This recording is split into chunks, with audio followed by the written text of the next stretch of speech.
మిత్రులారా నమస్తే, నేను మీ ప్రసాదమూర్తి. మనమంతా గల్ఫ్ యుద్ధం రాద్ధాంతంలో పడిపోయి మన దేశంలో జరుగుతున్న ఎన్నికల యుద్ధాన్ని పట్టించుకోవడం మానేసామండి. చాలా చాప కింద నీరులాగా 4 ప్రధానమైనటువంటి రాష్ట్రాల్లో, కేంద్రపాలిత ప్రాంతాల్లో ఇప్పుడు ఎన్నికలు జరగబోతున్నాయి. ఈ నెలలోనే మొదలవుతున్నాయి. కాబట్టి ఒక 20-30 రోజుల్లోనే ఈ ఎన్నికల ప్రక్రియ అంతా కూడా పూర్తవుతుంది. నామినేషన్ల పర్వం ప్రారంభమైపోయింది. హడావిడి, సభలు, నినాదాలు, యుద్ధాలు అంతా కూడా ప్రారంభమైపోయింది.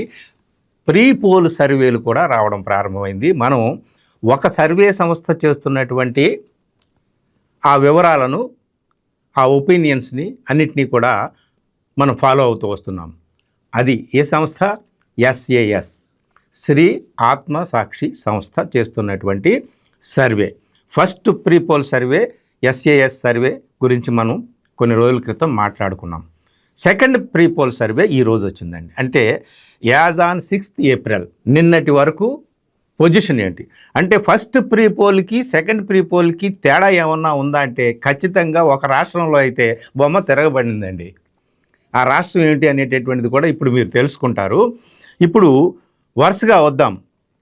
ఎందుకు ఈ ఆత్మసాక్షి సర్వే గురించే ఎందుకు మనం మాట్లాడుకుంటున్నామంటే, గతంలో 2 టర్మ్స్ 2016 అలాగే 2021 ఈ 2 సార్లు కూడా అసెంబ్లీ ఎలక్షన్స్ జరిగినప్పుడు ఈ రాష్ట్రాల్లో SAS వారు ఇచ్చినటువంటి ప్రీ పోల్ సర్వే ఏం చెప్పారో అక్యురేట్గా అవే ఫిగర్స్తో నిజమైంది. అందుకనే ఈ ఆత్మసాక్షి సర్వే నేను పట్టుకున్నా.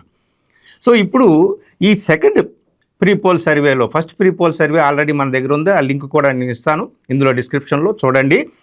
వివరాలు లోపలికి వెళ్లకుండా ఈ ఫస్ట్ ప్రీ పోల్ సర్వేకి సెకండ్ ప్రీ పోల్ సర్వేకి తేడా ఒక రాష్ట్రంలో బాగా కొట్టింది, మిగిలిన రాష్ట్రాల్లో కూడా కొంచెం తేడా పడాలు జరిగినాయి. అవన్నీ కూడా చెప్పుకుందాము. దీనికి కొన్ని కీలకమైనటువంటి కాన్స్టిట్యున్సీస్నే తీసుకున్నారనమాట. కొన్ని జిల్లాలు, కొన్ని ప్రాంతాలు, ఆ డెమోగ్రఫికల్గా ఏ విధంగా ఉంది, ఉమెన్, మెన్, ఇలాగ అనేక రకాల సర్కిల్స్ అన్నిటిని కూడా తీసుకున్నారు. తమిళనాడు దగ్గర నుంచి మొదలు పెడదాం. తమిళనాడులో ఏం జరిగిందా అంటే, ఇప్పుడు సెకండ్ ప్రీ పోల్ సర్వే ప్రకారం 69 మొత్తం ఓవరాల్గా తమిళనాడులో ఉన్నటువంటి 234 అసెంబ్లీ నియోజకవర్గాలు ఉన్నాయి. ఫస్ట్ ప్రీ పోల్ సర్వేలో ఓవరాల్గా చేశారు. ఈసారి చాలా కీలకమైనటువంటి, అంటే ఆ 234ని కవర్ చేసేటటువంటి 69 స్థానాల్లో వీళ్ళు సర్వే చేశారండి. దీనికి లా అండ్ ఆర్డర్ కానీ, అన్ఎంప్లాయ్మెంట్ కానీ, ఉమెన్ సేఫ్టీ కానీ, ఇట్లాంటి అన్నిటినీ కూడా కీలకంగా తీసుకున్నారు. ఇందులో వీళ్ళు చెప్తున్నది ఏమిటి అంటే, 41% డిఎంకేకి, అలాగే ఏఐఏడిఎంకేకి 37%. చూడండి, అంటే ఫస్ట్ ప్రీ పోల్ సర్వేకి సెకండ్ ప్రీ పోల్ సర్వేకి 1% పెరిగింది డిఎంకే బలం అన్నమాట. ఇక్కడ నేను చెప్తాను first pre poll survey, second pre poll, తర్వాత నెక్స్ట్ టీవీకే, ఎన్టీకే, అదర్స్ వీళ్ళందరూ ఉన్నారు కొంచెం. ఇప్పుడు చూడండి, వీళ్ళు చెప్పిన లెక్క ప్రకారం ఈ సెకండ్ ప్రీ పోల్లో డిఎంకేకి 135 to 147 వస్తాయంటున్నారు. అంటే కమెండబుల్ మెజారిటీ రాబోతుంది. ఏఐఏడిఎంకేకి 92 నుంచి 111.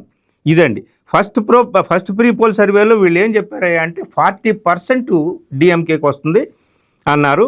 ఇప్పుడు సెకండ్ ప్రీ పోల్ సర్వేలో 41%, అంటే 1% పెరిగింది. అటు ఏఐఏడిఎంకేకి తగ్గిందనమాట.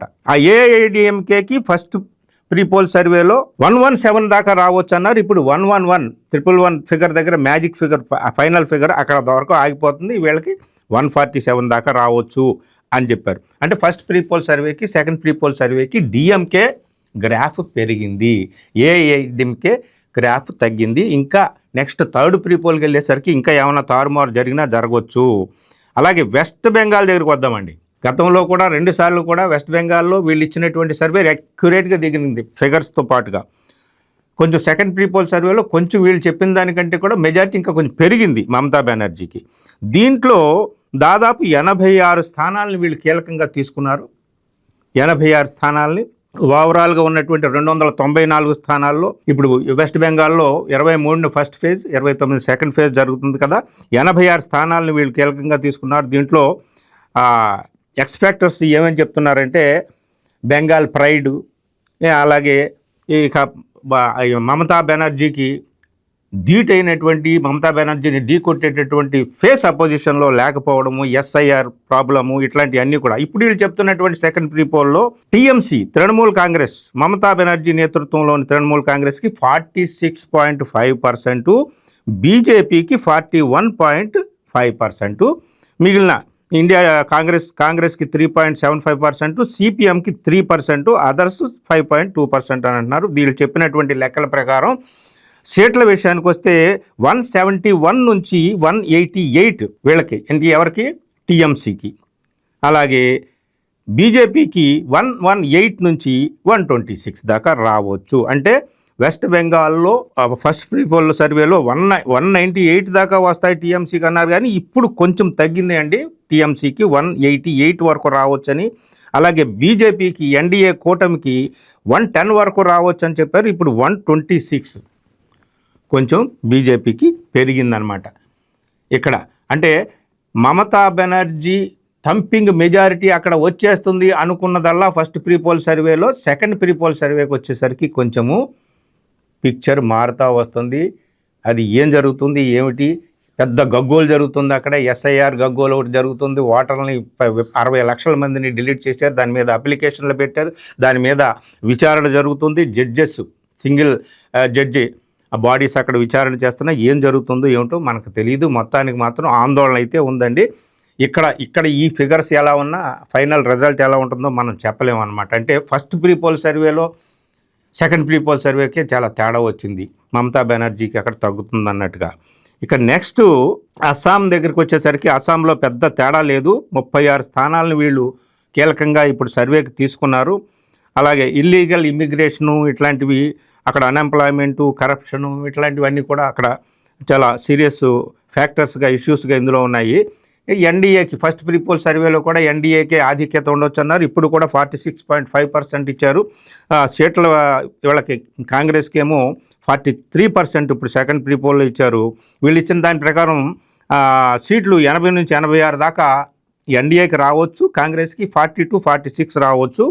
ఫస్ట్ ప్రీ పోల్ సర్వేకి సెకండ్ ప్రీ పోల్ సర్వేకి పెరిగినాయి. ఇంకా ఎన్డీఏకి ఫస్ట్ ప్రీ పోల్ సర్వేలో వీళ్ళు 81 సీట్ల దాకా రావచ్చు ఎన్డీఏకి అని అన్నారు, కానీ ఈ సెకండ్ ప్రీ పోల్ సర్వేలో 86 వరకు రావచ్చు అని చెప్పేసి చెప్తున్నారు. కాంగ్రెస్కి 50 వరకు రావచ్చు అన్నదల్లా ఇప్పుడు తగ్గింది, 46కే ఆగిందండి. ఇకపోతే కేరళ దగ్గరికి వద్దాం. కేరళ అనేది చాలా కీలకమైనటువంటిది స్టేటు. 2 సార్లు ఎల్డీఎఫ్ ఘనమైనటువంటి మెజారిటీతో అక్కడ ప్రభుత్వాన్ని ఏర్పాటు చేసింది. ఇప్పుడు 3వసారి హ్యాట్రిక్ కొడుతుందా లేదా అనేటటువంటిది. ఏం జరుగుతుంది, టఫ్ ఫైట్ ఉంటుంది, నెక్ టు నెక్ ఫైట్ ఉంటుంది అక్కడ అనేటటువంటిది ప్రీ పోల్ సర్వేలో మనకి వీళ్ళు చెప్పారు. అయితే ఇప్పుడు మాత్రం వీళ్ళు చెప్తున్నటువంటిది ఏమిటి అని అంటే, ఓవరాల్గా సరే అక్కడ ప్రైస్ రైజు, అన్ఎంప్లాయ్మెంటు ఇవన్నీ ఏమున్నప్పటికీ కూడా ఎల్డీఎఫ్ యూడిఎఫ్ మొదటిసారి చేసినప్పుడు ఎల్డీఎఫ్ కొంచెం ఎడ్జ్ ఉంటుంది అని అన్నారు. ఇప్పుడు ఈ రాష్ట్రంలో బొమ్మ తిరగబడింది. సెకండ్ ప్రీ పోల్ సర్వేలో ఎల్డీఎఫ్ కొంచెం వెనకబడినట్టుగా చెప్తున్నారు. 39.5%, యూడీఎఫ్కి మాత్రం 41.5% వస్తుంది. బీజేపీకి 15% వస్తుంది, అదర్స్ 4%. అంటే బీజేపీ అక్కడ అధికారంలోకి రాకపోయినప్పటికీ కూడా ప్రధానమైనటువంటి ప్రతిపక్షాలైన ఇటు కాంగ్రెస్, అటు ఎల్డీఎఫ్, యూడీఎఫ్ అండ్ ఎల్డీఎఫ్ వాళ్ళ బలాబలాల్ని, వాళ్ళ గెలుపోటముల్ని డిసైడ్ చేసేటటువంటి ఫ్యాక్టర్గా బీజేపీ అక్కడ ఎమర్జ్ అవుతుందా అనేటటువంటిది మనకు కనిపిస్తుంది అనమాట. సీట్లలో చూసుకుంటే ఎల్డీఎఫ్కి 58, యూడీఎఫ్కి 77 వస్తాయని ఇప్పుడు సెకండ్ ప్రీ పోల్లో వీళ్ళు చెప్తున్నారనమాట.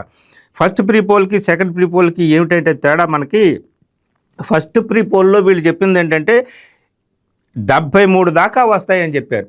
ఎల్డీఎఫ్కి 73 దాకా రావచ్చు, 69 నుంచి 73 దాకా. ఇప్పుడు కేవలం 58 మాత్రమే వచ్చే అవకాశాలు ఉన్నాయని చెప్తున్నారు. యూడీఎఫ్కి మాత్రం 72 దాకా అప్పుడు వస్తాయని చెప్పారు ఫస్ట్ ప్రీ పోల్లో. ఇప్పుడు 77 వరకు వచ్చే అవకాశాలు ఉన్నాయని చెప్తున్నారు. అంటే కేరళలో బొమ్మ తిరగబడుతుందా ఏమిటా అనేటటువంటిది. తమిళనాడు కానీ, బెంగాల్ కానీ, అస్సాం కానీ యథాతథంగా ఏ ప్రభుత్వాలు ఉన్నాయో, ఏ పార్టీలు అధికారంలో ఉన్నాయో ఆ పార్టీలే తిరిగి అధికారంలోకి వచ్చేటటువంటి అవకాశాలు కనిపిస్తున్నాయి. కానీ బెంగాల్ మాత్రం రోజు రోజుకి మారుతున్నట్టుగా మనకి పిక్చర్ కనిపిస్తుంది అనమాట. సరే, థర్డ్ ప్రీ పోల్ కూడా వస్తుంది కాబట్టి అప్పుడు చూద్దాము. అప్పుడు ఇంకా కొంచెం ఇంకా 20 రోజులు కూడా లేదు. 15వ తేదీన దాదాపు ఫస్ట్ ఫేజ్ నామినేషన్స్ పూర్తవుతాయి. సో ఎస్ఐఆర్ ప్రక్రియ అక్కడ బెంగాల్లో జరుగుతుంది. సో ఇదంతా కూడా మిత్రులారా చూస్తూ ఉంటుంటే పరిస్థితి చాలా కన్సాలిడేట్గా ఉన్నటువంటిది ఏదయ్యా అంటే తమిళనాడు, అస్సాము ఈ 2 చోట్ల ఉన్నట్టుగా కనిపిస్తుంది. బెంగాల్ మాత్రం పరిస్థితి ఏమవుతుందా అనేది కొంచెం గందరగోళంగానే ఉంది. పరిస్థితి ఎలా ఉంటుంది అనేది. కేరళ మాత్రం అందరికీ ఉత్కంఠ కలిగించేటటువంటి రీతిలో ఇది ఉంది. ఏం జరుగుతుంది ఏమిటి అనేటటువంటిది నెక్స్ట్ సర్వే వచ్చేదాకా మనం ఎదురు చూద్దాం. Thank you.